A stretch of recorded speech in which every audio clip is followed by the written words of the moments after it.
حکیم الامت، شاعر مشرق، مفکر اسلام و مصور پاکستان ڈاکٹر علامہ محمد اقبال کے 148ویں یوم ولادت کے موقع پر آج بلتستان بھر میں تقریبات منعقد کی گئیں، جن میں علمی و ادبی شخصیات نے اقبال کے فکر و فلسفے کے مختلف پہلوؤں کو اجاگر کیا۔ ایوان اقبال اسکردو میں منعقدہ تقریب سے خطاب کرتے ہوئے نامور محقق اور دانشور محمد یوسف حسین آبادی نے کہا کہ ڈاکٹر علامہ محمد اقبال نے بر صغیر کے مسلمانوں کو خواب غفلت سے بیدار کیا۔ ان کی شاعری میں آج کے دور کے چیلنجوں کا حل بھی موجود ہے۔ محفل کے مہمان خصوصی انجمن امامیہ کے سینئر نائب صدر شیخ زاہد حسین زاہدی نے کہا کہ علامہ اقبال نے خودی کے فلسفے کے ذریعے انسان کو کردار سازی پر توجہ دینے کی ضرورت پر زور دیا ہے۔ خطیب اہل سنت مفتی خالد نے کہا کہ اقبال کی شاعری فکر انگیز ہے، اس میں علوم کے مختلف گوشے پوشیدہ ہے۔ آغا سعید قمر الحسینی نے کہا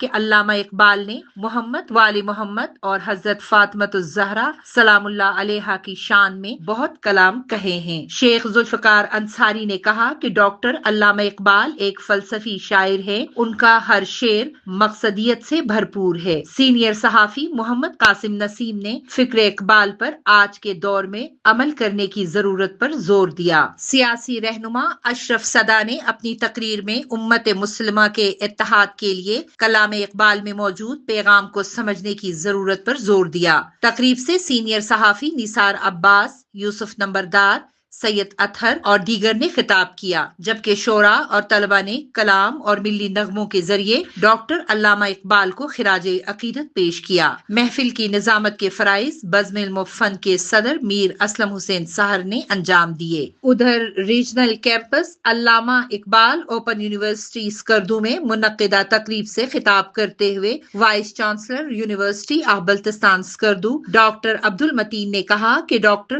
محمد اقبال ہمارے قومی شاعر ہیں، انہوں نے اپنی شاعری کے ذریعے مسلم امہ کو اتحاد کی دعوت دی۔ انہوں نے بلتستان یونیورسٹی میں اقبالیات کا شعبہ قائم کرنے کا یقین دلایا۔ کمشنر بلتستان ڈویژن کمال خان نے طلبہ و طالبات کو اقبال کے فکر و فلسفے کو سمجھنے کی ضرورت پر زور دیا۔ انہوں نے کہا کہ آج کی تقریب روایت سے ہٹ کر تھی، یہاں پر پرمغز مقالے پڑھے گئے جن سے فکر اقبال کو سمجھنے میں مدد ملتی ہے۔ یونیورسٹی آف بلتستان کے پروفیسر ڈاکٹر صابر علی، مذہبی اسکالر ڈاکٹر معصومہ جعفری اور خواہر زرینہ تبسم نے فکر اقبال کے مختلف موضوعات پر تحقیقی مقالے پیش کیے اور تصورات اقبال کو اجاگر کیا۔ علامہ اقبال اوپن یونیورسٹی کے ریجنل ڈائریکٹر اقبال شہزاد نے مہمانوں کو خوش آمدید کہا اور تقریب کی غرض و غایت پر روشنی ڈالی۔ مختلف سکولوں کے طلبہ و طالبات نے خوبصورت انداز میں کلام اقبال پیش کیے۔ اس موقع پر ادارہ اسپیشل ایجوکیشن کے خصوصی طلبہ و طالبات نے ملی نغمے اور قومی ترانہ اشاروں کی زبان میں پیش کر کے سامعین سے خوب داد و تحسین وصول کیا۔ اس موقع پر مقامی سطح پر تیار کردہ اشیاء کے سٹالز بھی لگائے گئے تھے۔ مہمانوں نے سٹالز کا دورہ کیا، بعد میں شرکاء میں سرٹیفکیٹس تقسیم کیے گئے۔ تقریب کی نظامت کے فرائض معروف شاعر ذیشان مہدی نے انجام دیے۔